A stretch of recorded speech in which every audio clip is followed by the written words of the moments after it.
Remember, at Radically Rational, we're not crazy, you are. So we thought, why don't we bring in an actual expert whose actual job it is to determine who is actually effing nuts? Stick around, if only to make sure you're not on the list.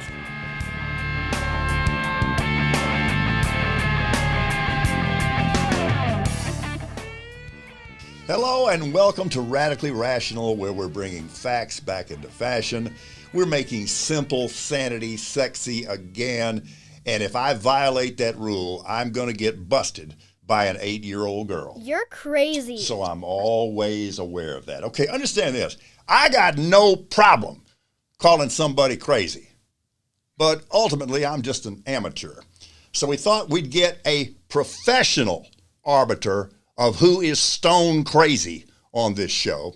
So we welcome to Radically Rational, from her practice in Little Rock, Dr. Becky Whetstone, counselor, psychologist, philosopher, mace-packing mama. Do I have it right so far? No. No? First of all, the only people that understand mental health specialties are mental health specialists, right? Yeah. I'm not a psychologist. I'm a marriage and family therapist. And there's a big difference, but nobody cares. And I won't explain it to you. I care, Becky, because clearly I need psychological help. So I'm glad that we're clarifying this. Okay, but you're in your duties. If you want to do a mental health eval on somebody, call a psychologist. If you've got problems with yourself or your family, call me. I think that's a good way to put it.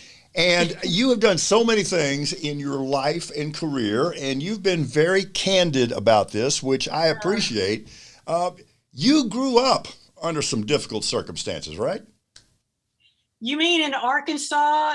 Are you talking about growing up in segregated Arkansas? Is that what you're referring to? That's kind of where I'm going, yeah. Yes. When I was in elementary school in El Dorado, Arkansas, it was black schools and white schools. And I remember walking to school and seeing a laundromat. And in the window was a sign that said whites only. And I thought that meant you could only wash white clothes in there. Well, that says a lot about that time and location and that environment. So what drew you into this field? When I'm thinking marriage counselor, somebody deserves combat pay on that. I mean, how'd that come about? Well, first of all, when I started having like depression and anxiety in my 20s and stuff. And as I started going through life, I became very curious. Is it the other person that I'm having difficulties with? Is it my family I'm having difficulties? Am I crazy? Who's crazy? I wanted to understand what was going on. And I did not want to have depression and anxiety. So I started going to mental health therapy. And especially during the divorce with my kid's dad, that really knocked me on the head with a hammer. I could not believe I ended up divorced and a single mom. I thought, I'm a good person. How did this happen? And then and my family just pounced on me when I went through that divorce. They rejected me. They judged me. They shamed me. They turned their back on me. And I could not believe that either. I kind of thought we had been a good family, and so I got struck with this insane curiosity to sort through it all and to understand it. And then in all of that, I came to believe that maybe my marriage with my kid's dad could have been saved if we'd have had the right kind of help. And the people that I went to in San Antonio at that time didn't know what the hell they were doing with marriage crisis. And so they gave us the worst advice in the whole world. And I feel like we ended up prematurely divorced, and it negatively affected my kids, and so I got a fire in my belly to go help people who were in marriage crisis sort through it and make a rational decision about whether or not to stay married. Well, it's so interesting and fascinating that you use your personal experience as the motivation for trying to help others. you and I know each other pretty well, and we've lamented the erosion of listening skills in this society. Oh, yeah. Like for me, the frustrating thing is I go to the ubiquitous, overpriced, pretentious coffee shop, you know, the one that's on every corner in America. Yeah.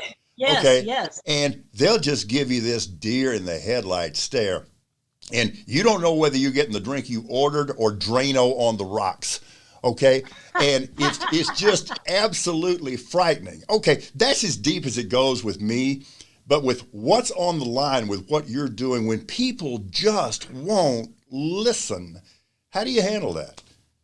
You know, like it's first of all, you know, I'm convinced that 95% of the general population that's out there being functional, they're working, they're raising kids, they're going to the grocery, are significantly dysfunctional, extremely dysfunctional. They have many emotional disabilities that prevent them from processing information correctly, rationally, accurately. And so I could say it's a sunny day, but if your mind is got all these disabilities, you hear something completely different. Okay. And so this is part of the problem, is the perception of human beings in general is extremely poor. Okay. And that's, I'm teaching people every day how to check the math of their perception to make sure they're not making up their own reality. You know, I like, people might say that woman thinks she's full of herself because they're just making that up. They don't know really what she thinks. And then that particular woman's probably a client of mine telling me she has social phobia. She's terrified of being around people, you know, and she's struggling with that. But her friends perceive her as a snob, but she's really extremely introverted and dealing with social phobia issues. So it's really easy for people to misunderstand what's going on. That's the best way I know how to tell you.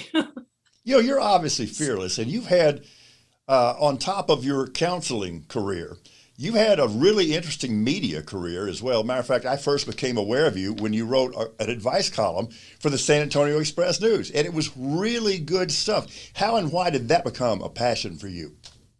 Well, first of all, I've always wanted to be a journalist, you know, I always wanted to be a journalist. And so I started off because I was friends with a media woman in San Antonio named Deborah Nat Bonilla.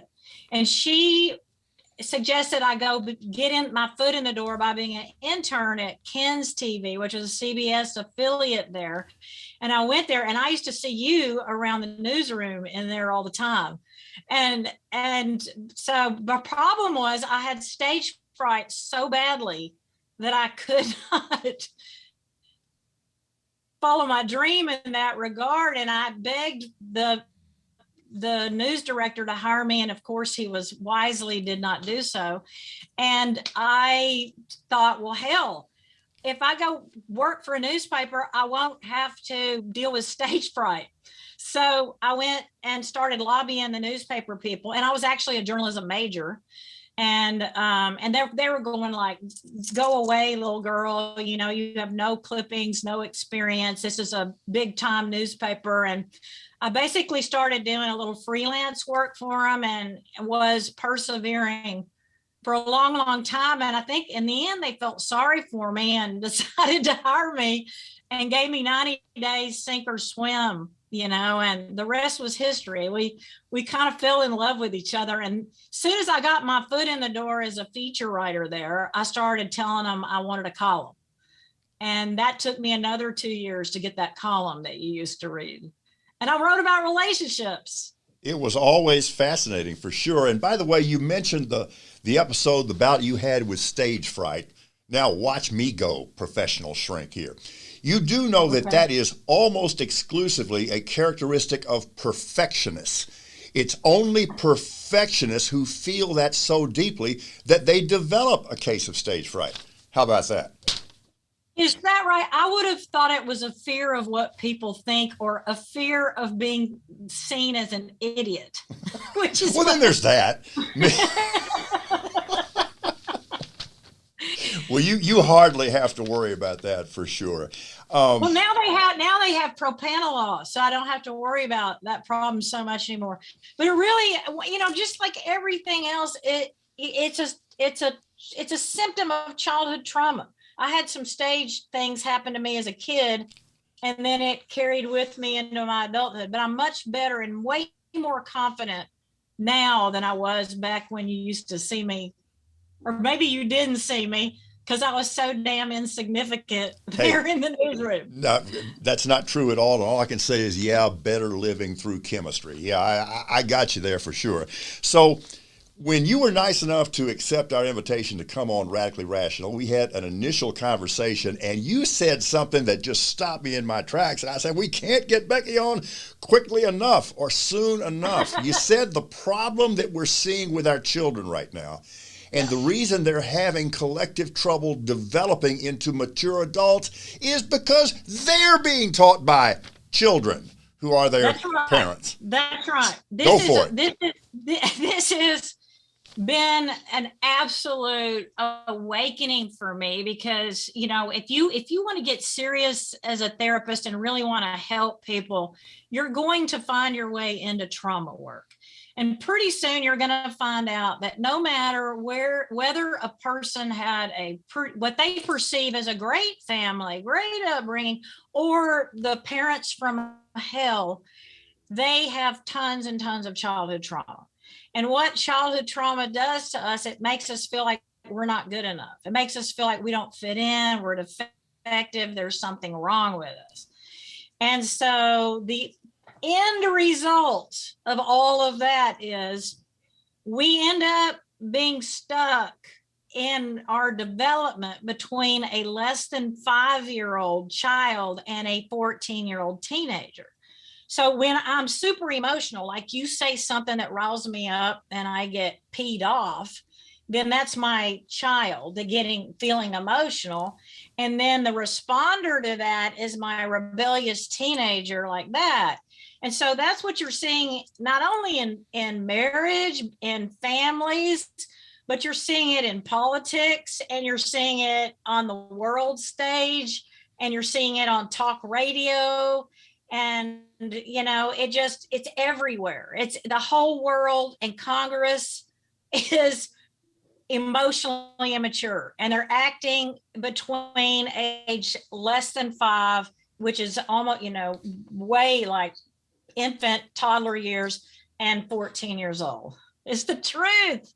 It is the truth. And one of the reasons that we founded Radically Rational, because the subject matter is serious, but we try real hard not to take ourselves terribly seriously. But we find ourselves in a post-fact world where a lot of people have just openly granted themselves the license to deny any demonstrable fact they find inconvenient or distasteful, and advance as the truth something that has been established to be false. And it occurs to me that we've always had a word to describe people like that, Becky. The word is children. Would you agree? A lot of the problem, when you have this trauma problem, your self-esteem. Oh my God, I think Little Rock is they're testing the emergency broadcast system. The nukes are incoming right now. I mean, save yourself, Becky. Do what you need to. I may need to check and see if there is a bomb coming in. People hate this show that badly. I never thought it would come to this. Okay. So where was I? I totally got distracted. Well, we were talking about the fact that our children are being reared by children, and one of the characteristics of children is they're untethered from facts. Right. Okay. Well, right. Because, do you know any children that go and research facts? I mean, they're all about gossip and hearsay and so said and all that kind of stuff.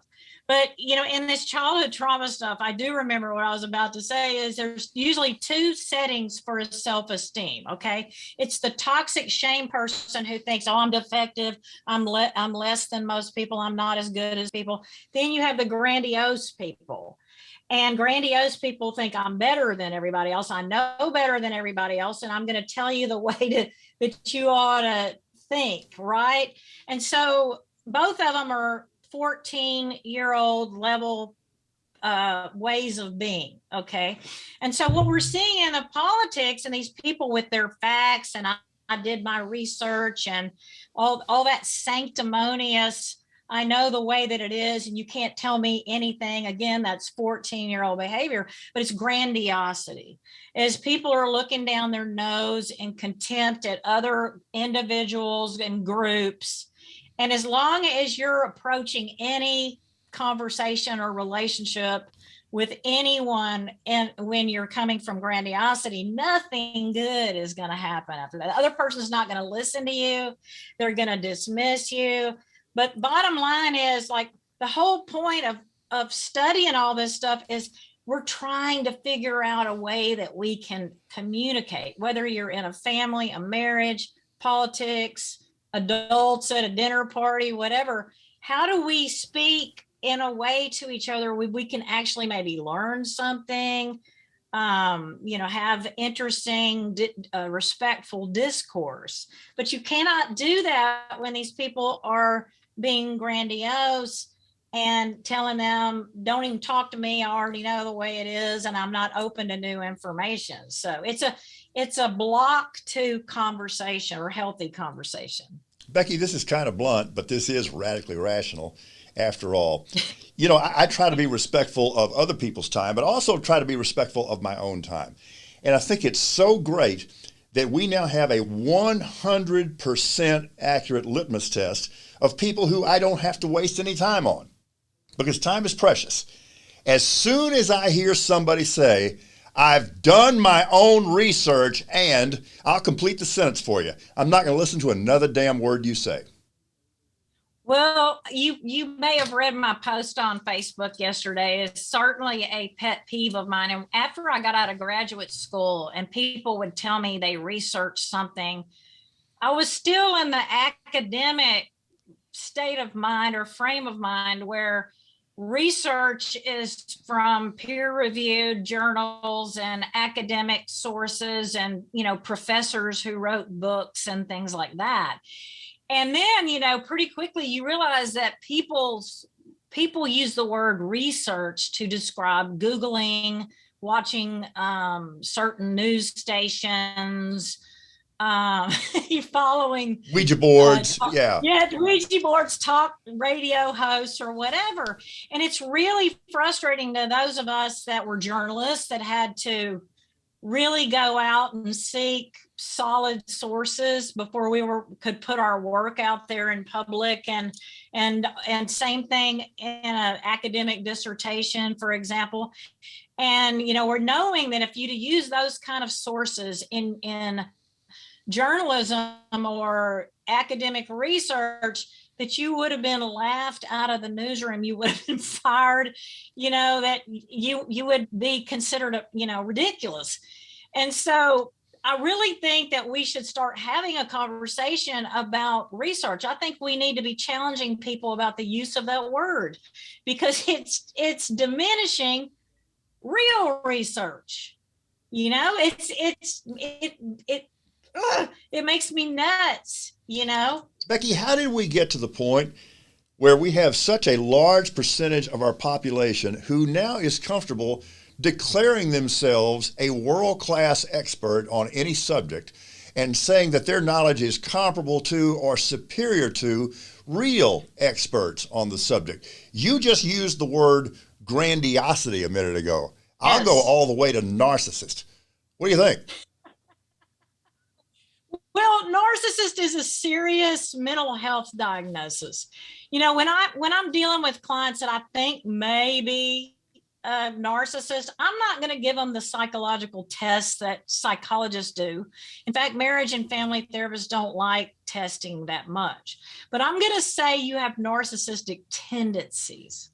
Okay. So I think you need to add the word tendencies in there, because that's probably more accurate.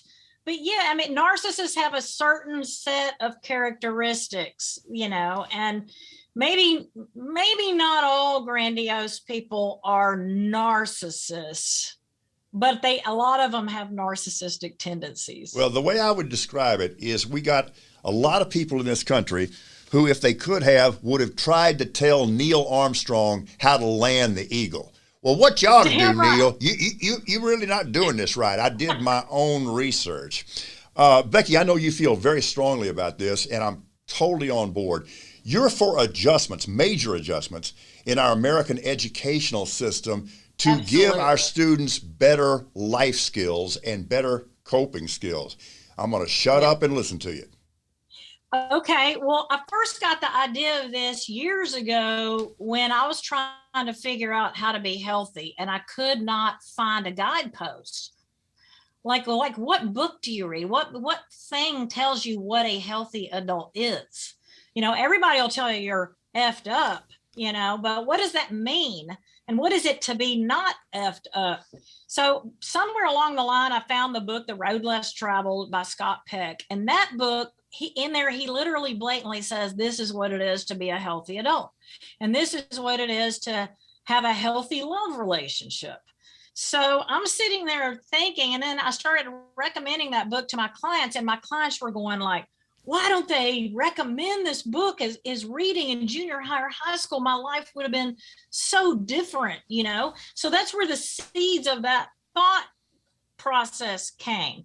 And then when I discovered this model that I work from in trauma, which is based on a book by Pia Melody called Facing Codependence, that book is an absolute guidebook that says, this is how we got screwed up. This is what happened to us. This is how it happened. And this is what the healthy settings for adult functioning are. And I was like, holy crap, all this. So now I'm having my clients read this book, and then I go train with Pia Melody down in Arizona and really, get this really solid in my mind about how to be a healthy adult, because you have to be a healthy adult before you can have a healthy relationship. And I get this, I start teaching it to people, and their lives start to change. They're going, why isn't this common knowledge everywhere? And so I started thinking, damn, I wish my husband would run for president, because I don't want to be president. I want to be first lady. I want to be first lady.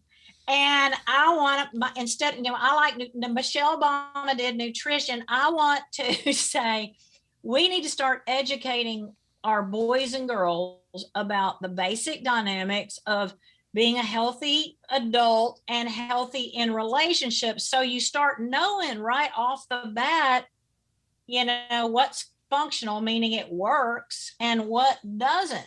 This will carve like 10 years at least, maybe 50 years off of people, like getting people where they could have been and functioning at a much earlier stage. The divorce rate will plummet, the medical bills will go down, because we know now that when you are a healthy adult and take care of yourself the way you're supposed to, you're not likely to have chronic illness issues. Your mind affects your body. It all trickles down to everything else. The crime rate will go down. It's just like this. To me, this is a no-brainer. But how in the world do we who's going to start talking about this, Paul? Well, here's the deal. We're not going to make you be president, because it's got some uncomfortable moments. We don't want to subject you to that. But I am hereby this instant appointing you Secretary of Education. Redraw our curriculum, Dr. Whetstone. What do you want to do? Well, again, I think that just have everyone read Road Less Traveled first. That's a good starter point, and that's pretty eye-opening. What is love? What is a lot of people think that when you get that crazy chemistry for somebody, that's love, and when you don't have that for them anymore, then you're out of love. That's a bunch of baloney.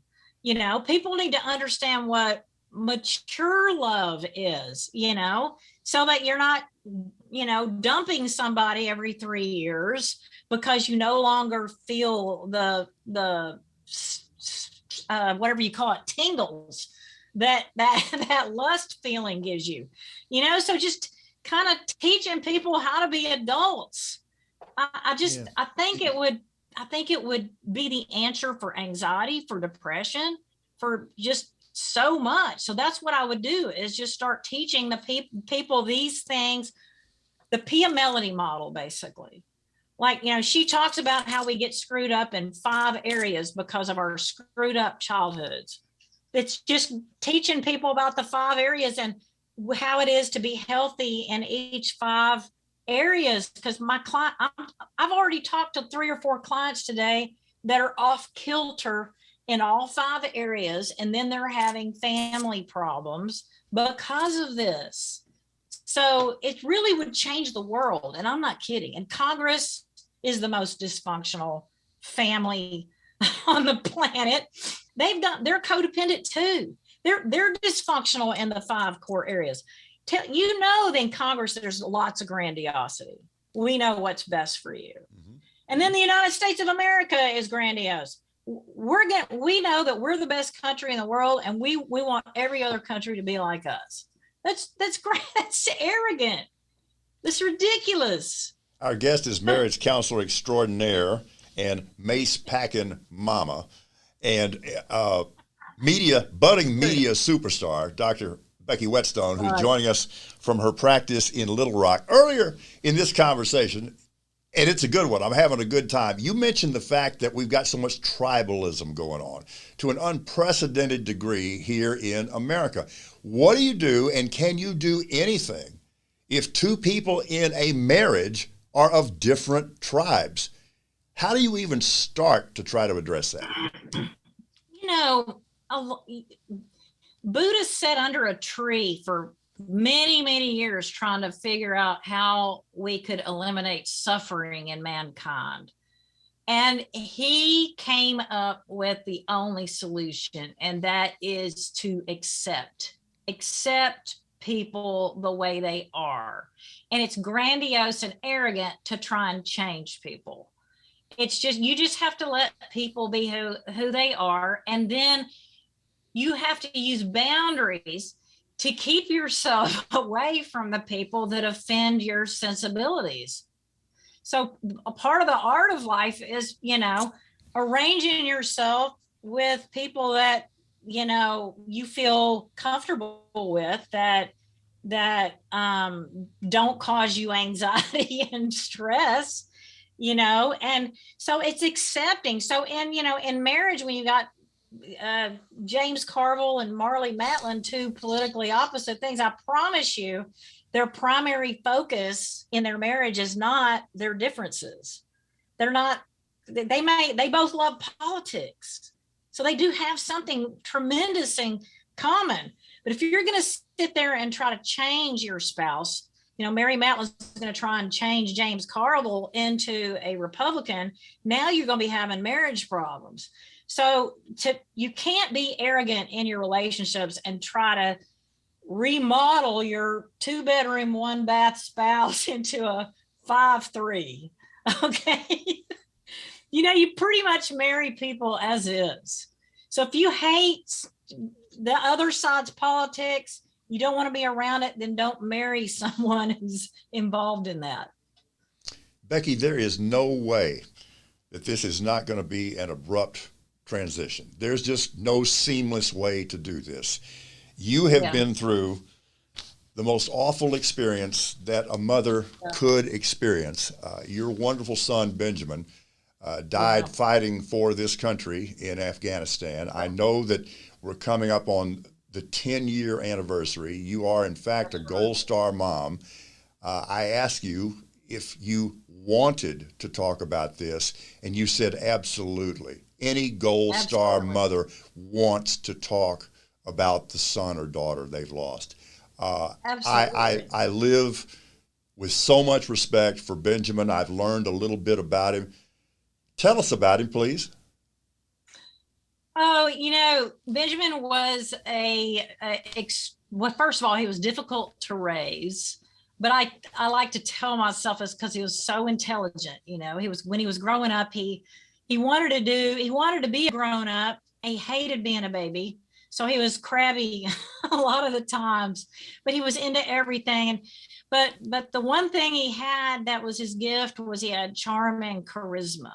And he really was a magnet for people and truly beloved. And to the point where, his parents were trying to get FaceTime with Benjamin, like never get enough time with Benjamin, and he was always with his friends and running around and sprinkling his fairy dust all over the place. So so I would say his gift, well, he had an amazing personality. He was funny, and he was showing very strong indicators that he was going to be a very compassionate and caring young man. And he was fed up with the war and hated being in the Marines, lost complete respect for the Marines during his experience there. And so he told me that, he had when he got killed, he had about 7 months left in his 4-year agreement. And he told me that he was going to come home and go back to TCU, where he had blown his first year and a half of going to college with terrible grades from partying and whatnot. And he was going to go back to TCU. He was going to get a PhD in military history. And he was going to spend the rest of his life teaching the world about how war isn't worth it. And so, obviously he did not get the chance to do that. And so that's something about, when your child dies, you're thinking, who's going to remember this person was alive? Who's going to remember he was around? And I feel an obligation now, since he didn't get to have a long life, and I'm getting to have a pretty long life so far. And I'm a communicator. So I feel an obligation to be a voice for him. And so you'll see me on Twitter tweeting about issues regarding the military or war. I'm a huge anti-war person. One of the gifts of Benjamin's death has been that we have befriended his platoon buddies, and they stay in regular touch with us. It's like a second family. They come spend the weekend with us every Memorial Day, and we laugh and cry and do it all in honor of Benjamin. So just the fact that these guys loved Benjamin so much that they're coming down and tending to his sad family and his sister, his parents and his sister, spending time with us. That has been the lemonade of the whole thing. So there's been good that comes from it. And then of course, it also gives me some credibility, rather than being a gold star mom gives me a little bit of credibility to get people to listen to me about how awful war is. And Benjamin's friends, who every single one of them I've met has been injured in some way, shape, or form, whether it's psychological or physical. Most of them, I'd say 90% of them have some very serious physical disability. Most of them are wearing hearing aids. There's several amputees, and so these are lifelong struggles for these boys. And almost every year, one of them tells us that he almost committed suicide the previous year, so there's all these mental health struggles and whatnot. So there's just so much. I can speak firsthand to how it's not worth it, so that my message is Benjamin's message, and that's what made him so special. Becky, as a mom, what was your reaction when Benjamin told you that he wanted to be a Marine? Oh, Lord. I still remember when he told me, it was like I could feel the energy in the room. I had a little cutout in my kitchen, and I was sitting at the sink, and he was in the family room heading toward that little cutout, and I felt some energy. And we had talked about it before, and I just said, hell no, you're not going to do this. And I've always been a pacifist kind of person, always. And I tried to get him to not like guns, and I failed. Oh Lord, I failed. And so he just was going through a really difficult time with, we pulled him out of TCU because he'd been drinking too much. His grade point was probably a world record low for TCU. He was on academic probation, and he would charm them. He would go in there and charm them. They'd give him another chance, and then he'd blow it again. So his dad and I pulled him back to San Antonio. He went to San Antonio College for a semester, and we were going to send him to rehab after that. And he wrecked like 2 cars in 3 months, and just all sorts of awful hijinks and red flags and warning signs. And so about April is when he comes walking toward me in the cutout, and it says, "Mom, I joined the Marines." And it's just, my heart just sunk, to my feet. It just made me sick. So that was in April, and it was Mother's Day of 2008. I think it was around May 8th or so that I drove him to the recruiter's office and dropped him off. And it was, interestingly enough, he was there about 2 hours. Then he called me and said, "Mom, come pick me up. I tested positive for pot." So I went and picked him up. I was so happy he had smoked pot. And then he stayed clean. And about 2 weeks later, I drove him back again. And this time he didn't come back. So there began the debacle. But I hated it. I freaking hated it. Hated all of it. Becky, you mentioned the fact that ultimately he became disillusioned. But did he find any meaning in his job? How did he feel about his job, and what did he think his purpose was? Well, he told me that the reason he joined the Marines was so he could know for sure that his life made a difference. He also wrote on September 11th, about 1 month before he died in 2011, that he said that I'm not fighting this war because of what happened September 11th.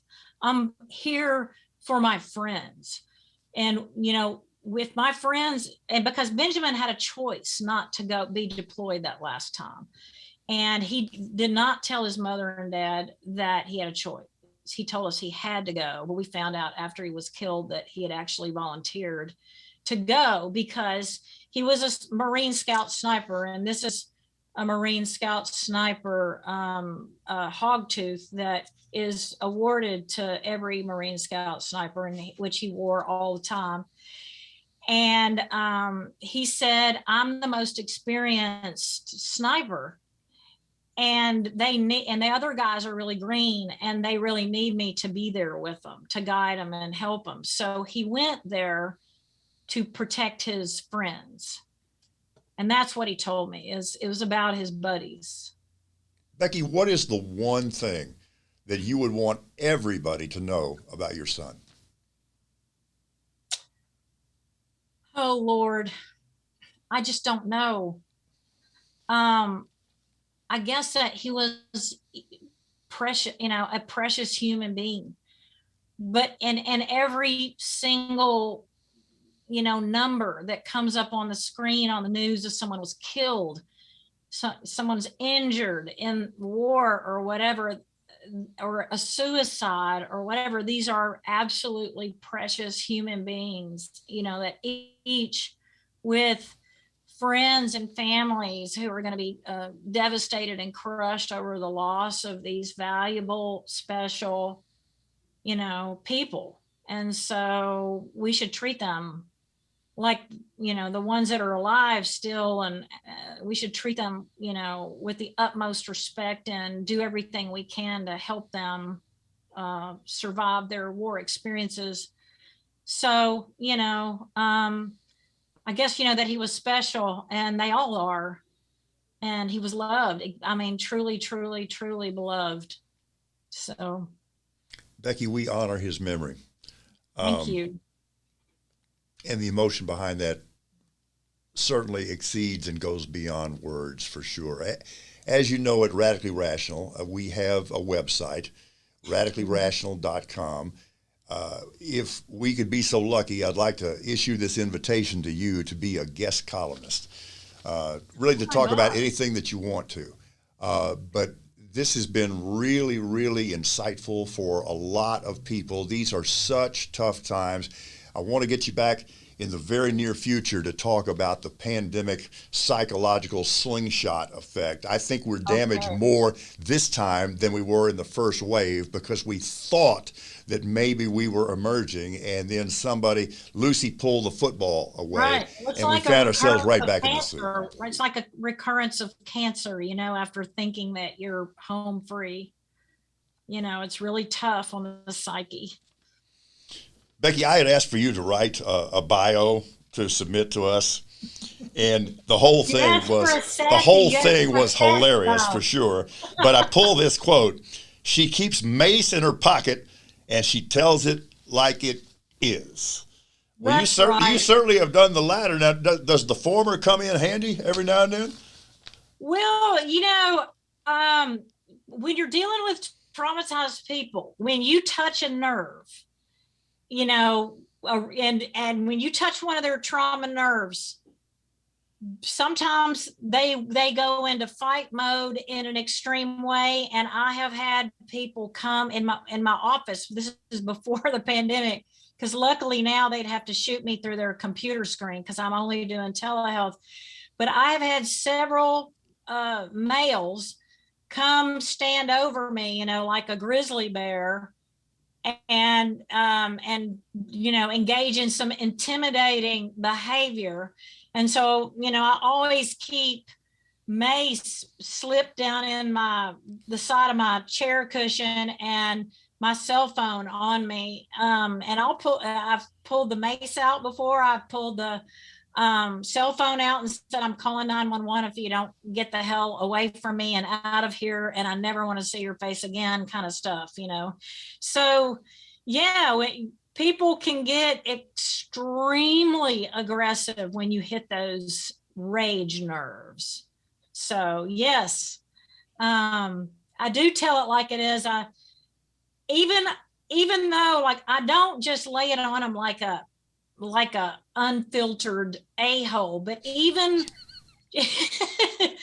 when I'm trying to tell them the truth diplomatically, sometimes it still hits that damn rage nerve.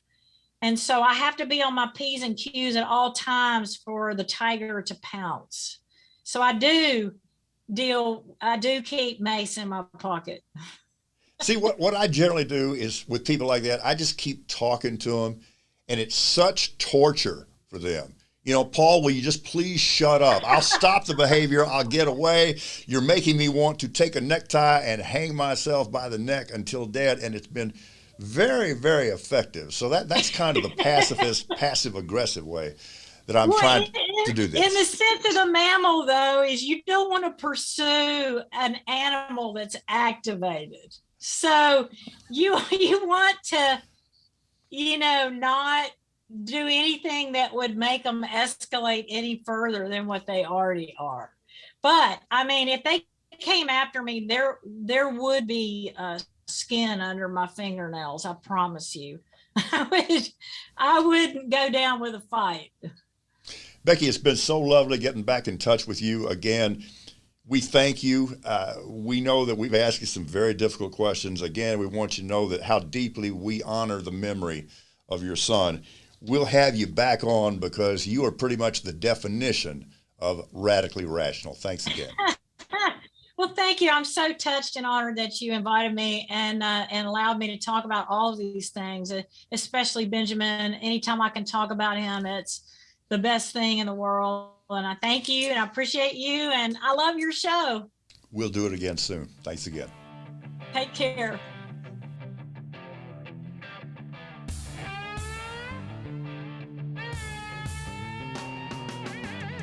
Being a child of the 60s and 70s, I remember when Shaka Khan and Rufus said, "Tell me something good." We're all dying to hear something good and positive and encouraging about the future course of the pandemic, and we have found a really, really good source for what I view as really, really good news. So We welcome to Radically Rational Professor Benjamin Neuman. He's the chief virologist at the Texas A&M Global Health Research Complex. That's right. Big woofing dog on this. So, Professor Neuman, welcome to Radically Rational. Great to have you. Oh my goodness, it's great to be here. How can I help? You know what? You're just a very helpful person. Let me tell you how you kind of captured my attention. I read in the San Antonio Express News a recent newspaper interview with you, and it kind of does what we're trying to do here on Radically Rational, and that is the information was so good, it was so solid, it was so well sourced. You clearly took it seriously, but you also didn't take yourself terribly seriously, and it was all presented in a very entertaining way, which makes you my hero. So welcome to this show. Thank you so much. Yeah. All right, so I'm as scared as the next guy of COVID-19, probably more afraid than some because I am an old dude. But one of the things I took away from that newspaper interview, you said that you're very optimistic and confident that our vaccine process and the philosophy behind that is going to be able to handle future variants. Did I get that right? Yeah, as far as the data lead us up to this point anyway, yeah, you can only go on the data you've got. So the reason behind that is an inference. So looking at the different variants that are out there, it's not as though they're coming up with new solutions. What you're basically seeing are the same couple of solutions. There are a few point mutations that happen. And these seem to give a little boost to the spike, let it bind a little better. And when you get a new variant, you've basically got these same things popping up on different backgrounds. A bigger difference between the variants is in the sort of infrastructure components, the things that just make the virus go a little faster or a little slower.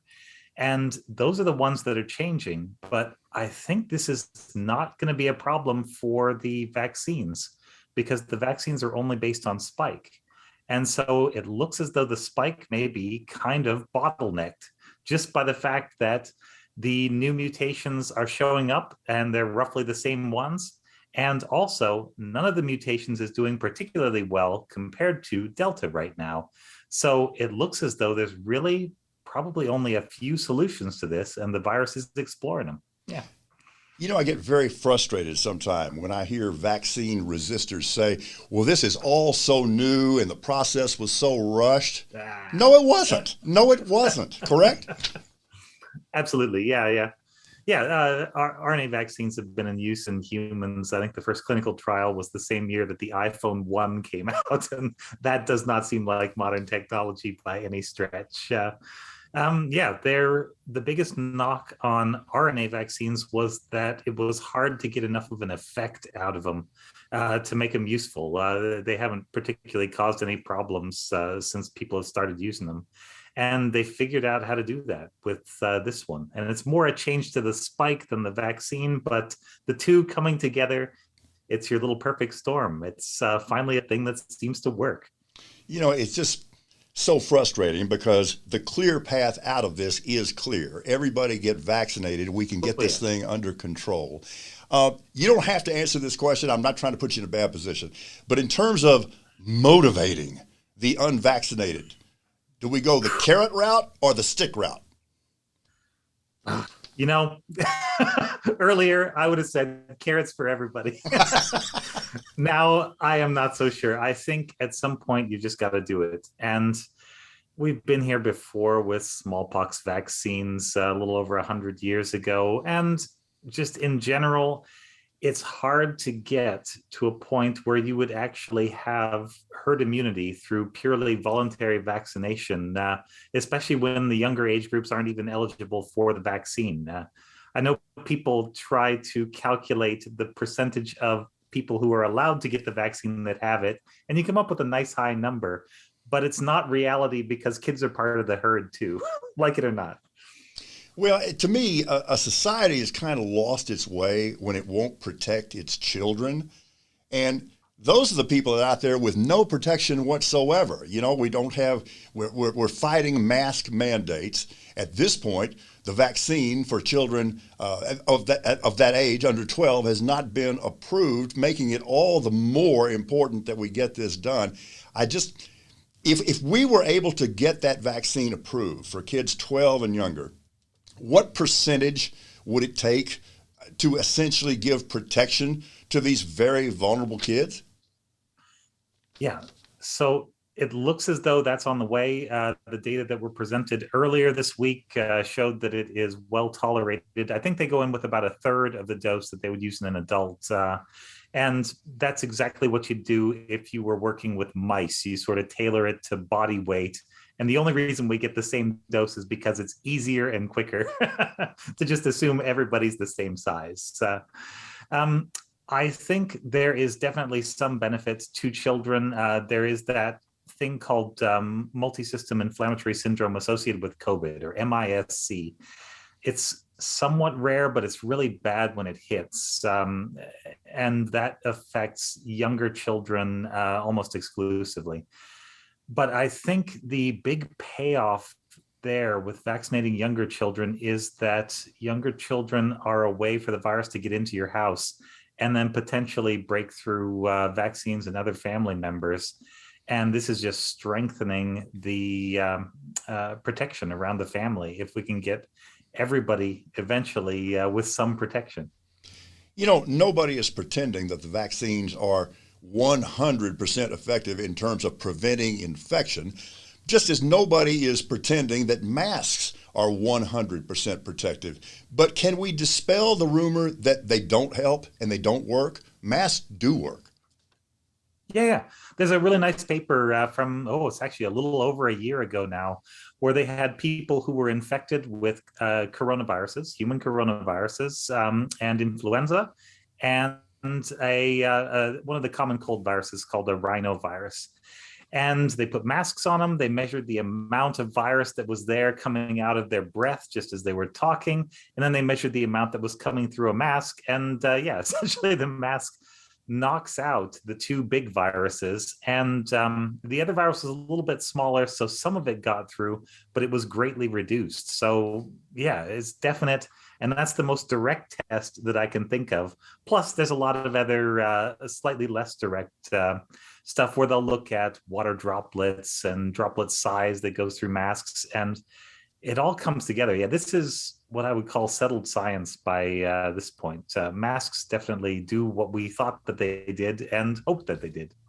With respect to fully vaccinated adults, under what conditions and circumstances and environments should we wear masks? Right. Yeah. So nobody's fully vaccinated right now. This is the problem.